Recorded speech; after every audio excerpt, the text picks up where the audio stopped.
G'day folks, welcome to the show. On tonight's episode we're going to ride the byways. We'll fill you in a little bit more on what that entails later in the day, but for now I've caught up with Daryl and we're at Campbelltown. We're just heading up to Leake and then we'll head our way up onto the trail. So bear with us while I learn how to mount an adventure bike and we'll get underway. Let's get going. This is Daryl, by the way.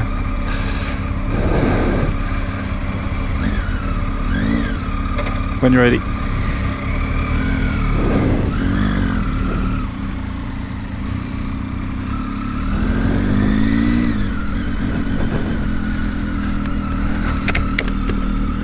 And as per usual, at Campbelltown Eat Street, chock-a-block full of tourists grabbing coffees and treats from the bakeries. And why wouldn't you? We've scored a glorious day, the back end of Easter. Daryl's home from being away working. I've got the week off. And we've nailed a cracker. So let's just see if I'm up to the task. That's the big question. I've done some gravel roads, but this could be a little bit more. So grab a bevy, kick back, and enjoy me making a fool of myself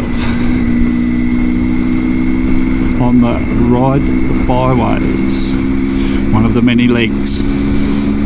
Let's go.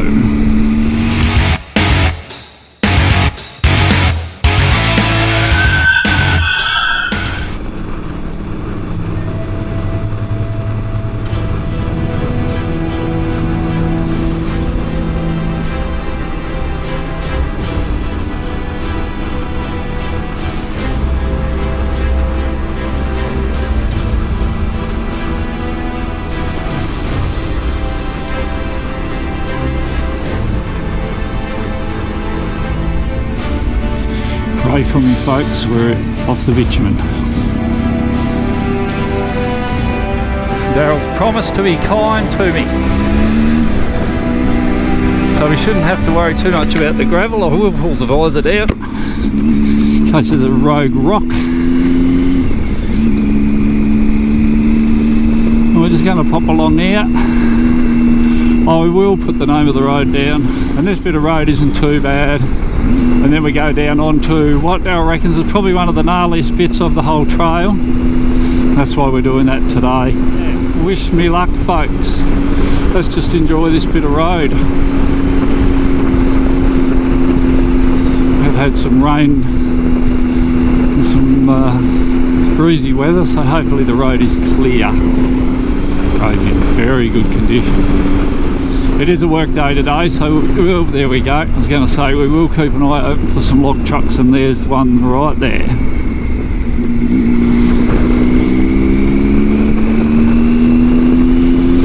Nice little reminder to be very, very careful.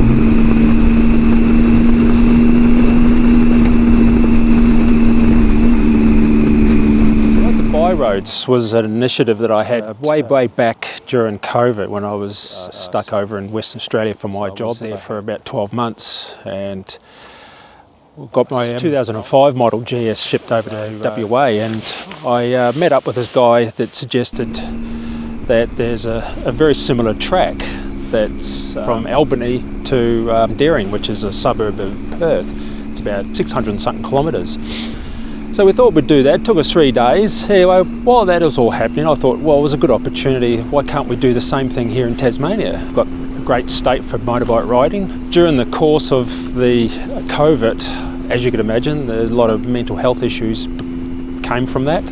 And I had the opportunity when I came back for a visit before I had to go back to WA is to do a mental health first aid course with Raw Live and Well. We've sort of, wouldn't say partnered up with them, but we want to showcase what they do in Tasmania.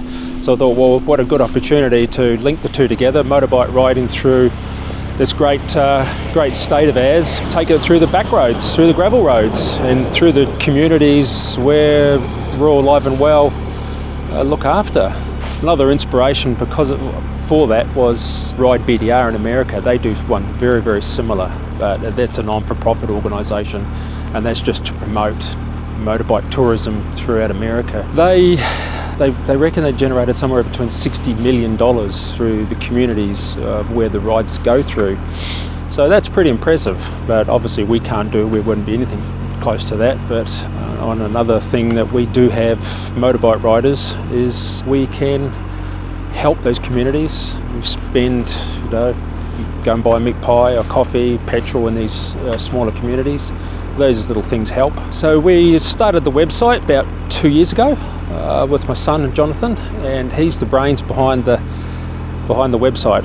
I get the fun part. I just go out and enjoy myself and promote the Ride the Byroads through the communities, find the roads that are less travelled. We've got an incentive to ride from the bottom of Australia, which is Cockle Creek, through to Eddystone Point Lighthouse, which is the top northeast corner. And then we've now introduced in November last year the West Coast route, which is the same route. It comes all the way up to Ouse, which is a small country town in the middle of Tasmania, and you clear off, go out towards the west at Stanley at the picture frame. That's 700 and something odd kilometres that direction. We can, throughout the route, to get people, engage people, I should say. We've got a tree challenge that we introduced when we first started this to get riders to look beyond their helmet and their navigators and start taking in what they see around them. So we've got that. When you do find it, we've asked people to send us through Facebook photographs of their selfies with it, and we'll upload that onto our website. Big Bert will put a link in the description for the Ride the Byroads website. All the information is there. You can download all the GPX coordinates. There's the terms of service, there's disclaimer. Everything that we provide is all free, and it's just, should have really pointed this out earlier on, it's the reason behind it all was the love of Tasmania, motorbike riding, what the charity does. That's pretty well much why it drove me to do this. Funny enough, Jonathan is a software engineer, and he's started off with this as a gift for me for my Father's Day. Then it turned into my birthday presents, and then it's turned into a Christmas present. So now it's pretty much all going from that on. He's spent a lot of time building this website, which follows on from something else that we've been working on in the background, and we're proud to announce that we now have an app available. And the story behind the app was Jonathan was out driving his four-wheel drive through the back forestry roads, and the roads were blocked for forestry logging. So he had this idea of, well, could we not build an app and create an alert for such things like logging or the trees falling down across the road, or there's bridges out or something like through the gravel roads that we're doing. So yeah, we've got that running, and we now have a sponsor, Moto Drive, and they've come on board to sponsor us with the idea with the app is we've got a tank bag, and you open up the tank bag on the app and it'll display your profile, and we're working towards achievements in that over time, badges of say for instance Cockle Creek, and you go down to Cockle Creek and you take a photo of, there is a sculpture down there, but whether we use that or the sign of Cockle Creek, which is a national park sign, to display that you've been down there. Lighthouse at Eddystone Point Lighthouse is another location, so we'll have tags at those locations so you can put them in your tank bag, so to speak. And you build up these achievements and these badges over time, and we're slowly thinking about how we're going to create something like a geocache or tokens. For instance, just behind Big Bert here is the Ross Bridge. You know, you come to this location and you take a photograph of that. That could be worth 5 points or 10 points to say you've been here. And that's it's similar to the 52 Peaks Challenge that's run around Australia, or geocaching type of thing. So we're hoping to introduce that in the next couple months, and for the app.